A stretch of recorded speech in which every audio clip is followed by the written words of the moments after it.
Welcome sa DRS 2.0. Fresh at nagbabagang happenings ba ang hanap mo? Mga padabarkads man yan o mga trending topics? Pwes, sagutin natin yan.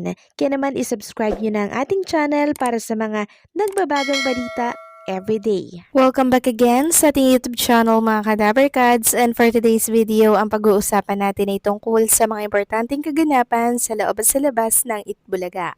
At unahin nating pag-usapan ang kaganapan po sa mga Soto family na kung saan finally inilabas na din po nila ang ilan sa mga video ng kaganapan sa pagsalubong po ng Christmas, at meron nga po silang mga palaro doon, mga challenge, ganyan. Una na dyan ang Whitney Houston Challenge or Whitney Houston Drama Challenge. Ito po yung viral social media trend that peak in 2025. It tests a person's internal rhythm and timing by requiring them to hit an object. So, kailangan nyo pong matimingan yung kasunod na boses nitong si Whitney Houston.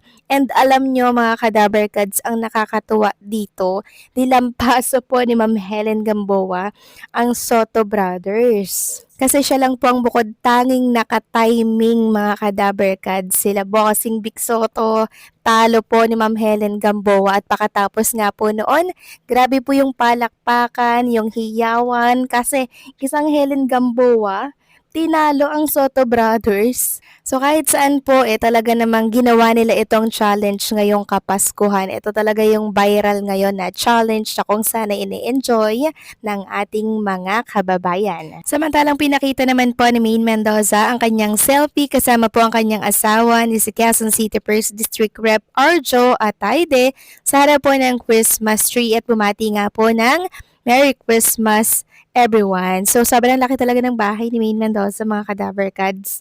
Kung baga high ceiling talaga. Samantalang si Dabarkads host, Karen Aistrup naman po, kasama po ang kanyang pamilya na nagsimba. Yan po, makikita nyo nga po dyan na talaga naman po nga, yung diwa talaga ng Pasko ang pagsama-sama ng pamilya, di ba? Nag-i-enjoy.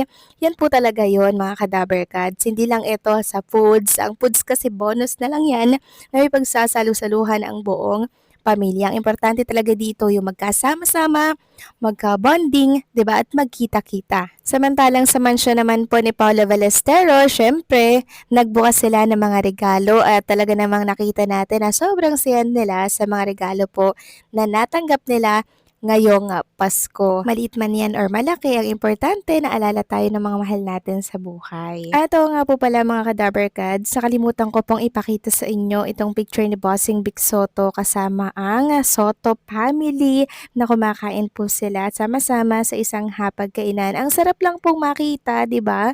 Na every ganitong occasion talaga namang nagtitipon sila, nagsasama-sama sila, di ba? Ito po yung isa sa mga magandang huwaran ng pamilya. 'Di ba? Hindi po nakakalimot, talagang pag may mga ganitong occasion talagang hindi po pwede na hindi ka pupunta. Kasi ito yung time na talaga namang magkakaroon kayo ng bonding, 'di ba? Yung iba kasi nakakalimutan na po nila, 'di ba? May iba't ibang mga gala. Dapat talaga i-ano 'yon, i-set, 'di ba? Yung date kung kailan po pwede po ang lahat para may oras ang lahat sa isa't isa. Samantalang next topic naman tayo mga kadabarkads, pag-usapan natin ang katanungan po ng ilang mga netizen. Bakit daw po hindi sumali si Bossing Big Soto sa entry po ng MMFF ngayong 2025? Every year daw naman si Bossing Big Soto may entry. So hindi naman po every year mga kadabarkads. Talagang pinagpaplanuhan po ito ni Bossing Big Soto. Ayaw niya po kasi ng mga putyo-putyo lamang po na entry, kasi Metro Manila Film Festival to. Kaya may entry po si Bossing Big Soto, talagang pinaghahandaan niya, naglalaan po siya ng ilang buwan para po sa movie na yon. Hindi po basta siya nagagawa ng entry, 'di ba? Para lang merong entry. Pinag-iisipan niya kasi talaga yon. At isa pa mga kadabarkads, meron na po kasing entry ang TV5 na kung saan, kung kakalabanin naman ni Bossing Big Soto, di ba?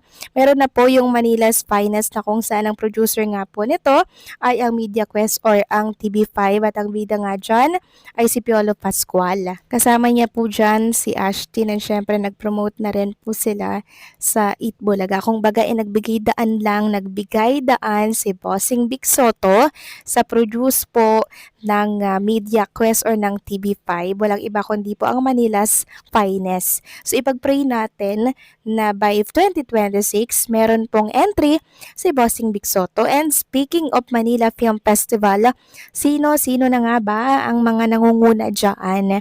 So ito po yung unofficial, nangunguna po ang Call Me Mother na kung saan pinagbibidahan syempre ni Vice Ganda. So ang nakakatuwa dito mga Kadabarkads, grabe yung ano niya ha, yung opening day record mga Kadabarkads, parang nasa 50 million. 50 million. Opening day pa lang yon. Sabi nga po dito, according to PepPH, Call Me Mother earned close to 50 million on December 25, setting the best opening day record for a local film in 2025. The strong debut did not come as a surprise to industry watcher, given the consistent box office performance of both Vice Ganda and Nadine Lustre in previous years. Early audience feedback has also been positive, suggesting the film could sustain its lead in the days ahead. So grabe yung 50 million ha, isang araw lang mga Kadabarkads. Tapos ang sumunod po dito kay Vice Ganda ay ang Evil Origins, number 2. Pangatlo ang Unmarry. Number 4 ang Bar Boys. 5, Love You So Bad. And number 6, I Am Perfect. 7, Manila's Finest. 8, ang Reconnect. So grabe po si Vice Ganda mga Kadabarkads. And syempre mga kasamahan niya po talagang tumabo ng limpak-limpak na salapi ngayon sa Metro Manila Film Festival. 50 million. Grabe, hindi na yun masama ha. Buhay na buhay pa rin po talaga ang takilya. 'Di ba? Kasi nakikita naman natin na sobrang laki po ng kinita ng entry ni Vice Ganda. Pero kung sumali po si Bossing Big Soto dito mga Kadabarkads, samahan ng napakagandang kwento, nako siguro ito yung mahigpit na makakalaban po ng entry ni Vice Ganda na Call Me Mother. Kasi alam naman natin gumawa po ng movie si Bossing Big Soto. 'Di ba? Talagang kilala and lagi po yung inaabangan every film festival. 'Di ba mga Kadabarkads? Kaso nyo nga, wala po siyang entry. So sana next year mga Kadabarkads, siya naman po ang mapagbigyan dito. Sana wala munang sumingit dahil si Bossing Big Soto muna sana ang bigyan ulit ng tsansa para sa MMFF 2026. So kayo ba mga Kadabarkads, anong masasabi niyo dito? Please comment down below and don't forget to like, share, comment, and subscribe.